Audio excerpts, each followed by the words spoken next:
Samuel Le Bihan, bonjour. Bonjour.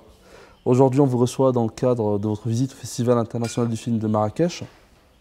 Et nous sommes très heureux de vous voir un si beau matin, très ensoleillé. Alors, vous avez commencé sur les planches, puis direction la caméra, Ouais, finalement la production, aussi, ouais. et vous êtes headhunter de nouveaux talents. Est-ce que c'est une trajectoire de la maturité? Non, mais je crois qu'un artiste, il a aussi le droit de rencontrer d'autres artistes, d'avoir des coups de cœur et de vouloir leur filer des coups de main. Moi, c'est ce qui s'est passé avec François-Xavier de Maison et d'autres aussi que j'ai produits, mais là, c'était plus emblématique avec François-Xavier puisque c'était une rencontre d'artiste à artiste. Et puis, c'est devenu une histoire d'amitié et c'est un mec formidable et puis maintenant qui a une très belle carrière, quoi. Et parmi toute cette vie, enfin, tous ces rôles, toutes ces expériences, quel est ce rôle, ce caractère, ce personnage qui vous a le plus marqué? Il y a des rôles un peu emblématiques comme ça, mais c'est surtout des metteurs en scène qui vous font découvrir des choses de vous-même, comme Bertrand Tavernier, comme Kieslowski, Tony Marshall. C'est des artistes et leur regard va un peu plus loin que vous ouvre sur une autre partie du monde et puis aussi une partie de votre travail. Alors, en 2005, on vous a tellement vu à l'écran et vous faites Blouf, je reviens sur la planche, je reviens faire du théâtre, Ouais. vous faites Brooklyn Boy. Est-ce que vraiment ce théâtre-là n'est pas votre Madeleine de Proust finalement? Alors oui, peut-être aussi, parce que c'est vrai que j'ai commencé avec le théâtre, mais j'ai commencé en jouant dans la rue. Alors je ne suis pas non plus retourné à la rue, mais j'ai passé quelques années à la Comédie Française. Et revenir, le théâtre, j'en ai besoin, c'est aussi un endroit où je me fais peur, où je me remets en question. C'est un endroit où j'essaye aussi des choses. Je me mets en danger. Donc j'aime bien les plans, j'aime bien le contact avec le public, c'est plus physique, c'est plus direct. Ouais, c'est pas que sentimental, c'est aussi, j'en ai besoin physiquement.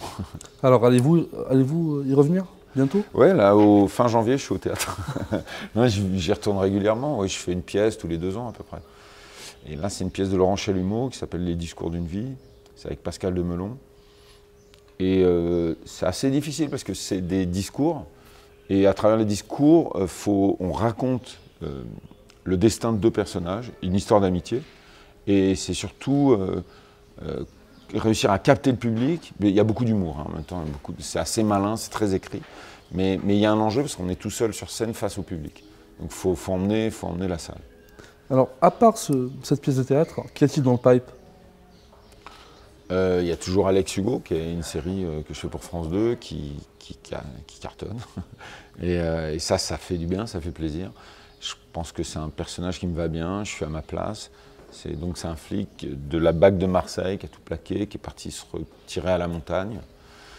Et on ne sait pas très bien ce qu'il fuit ou ce qu'il cherche, mais on sent une douleur secrète, une espèce de faille, une espèce de démon comme ça dont il n'arrive pas à se défaire. Et c'est un personnage dans lequel je peux mettre pas mal de choses personnelles, des choses de moi. Donc j'aime bien le retrouver régulièrement chaque année. Ça s'appelle Alex Hugo et c'est sur France 2. Voilà. Voilà, la promotion elle est là. Ouais, voilà, ça c'est fait. C'est génial. Un petit peu pour contextualiser cette rencontre, est-ce que vous avez une petite histoire, ou une grande, avec le Maroc? J'ai des belles histoires avec le Maroc, mais j'en ai plusieurs. J'ai même eu des histoires d'amour avec le Maroc. Ah! Mais cet été, j'ai passé l'été avec ma fille à Casa, chez des gens que je ne connaissais pas, qui m'ont accueilli, que j'ai rencontré par personne interposée, qui m'ont dit bah, viens, et qui m'ont accueilli vraiment en famille. Et je trouve qu'il y a une chose très très forte chez les Marocains, c'est à la fois la convivialité, le sens de l'accueil, la famille, mais un art une éducation extrêmement poussée dans le raffinement de l'accueil, du sens de l'autre, qui moi me touche profondément quoi, à chaque fois.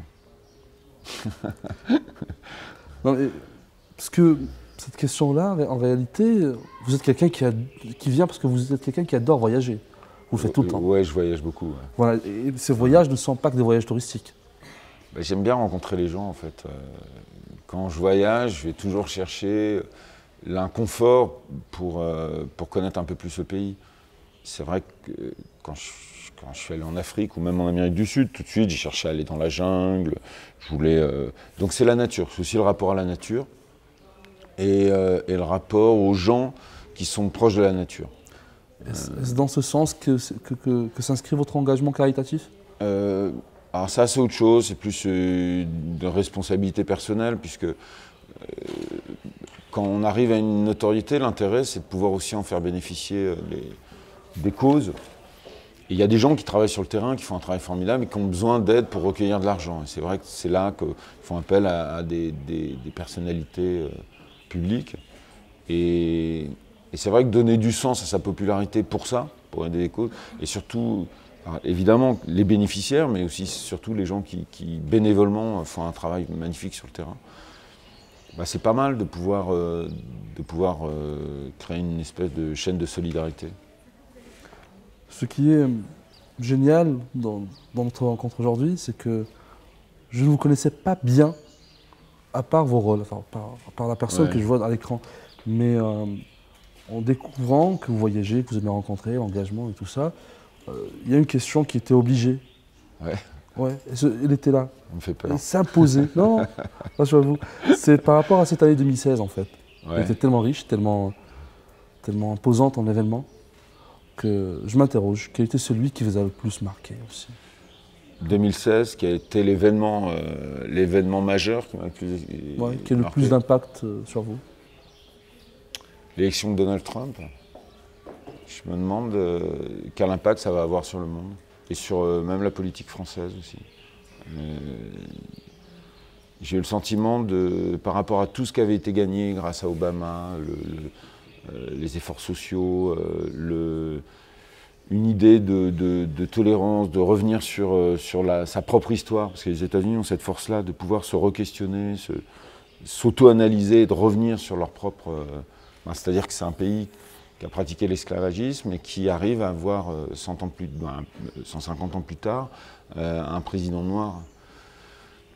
Donc ils ont cette capacité-là. Et aujourd'hui, j'ai le sentiment d'un retour en arrière avec Donald Trump. Et je me demande quelles conséquences, quel impact, quel message ça envoie au monde aussi. Donc voilà. Dans ces mêmes circonstances, quelle est selon vous la place d'un tel festival que le Festival international du film de Marrakech dans le monde, dans la région, au Maroc? C'est essentiel parce que d'abord c'est un festival international. Donc en Afrique du Nord, il y a un endroit où on fait un état des lieux de tous ces artistes qui sont des réalisateurs et qui ont un point de vue sur le monde, sur la société, sur l'art, et qui en rendent compte dans un film à travers des histoires. Et chaque année à Marrakech, il y a un moment où on regarde tout ce qui se fait dans le monde, où en est le cinéma. Donc déjà, je trouve que c'est une ouverture culturelle, de mixité, de tolérance. Je trouve que c'est un message très fort, pluriculturel.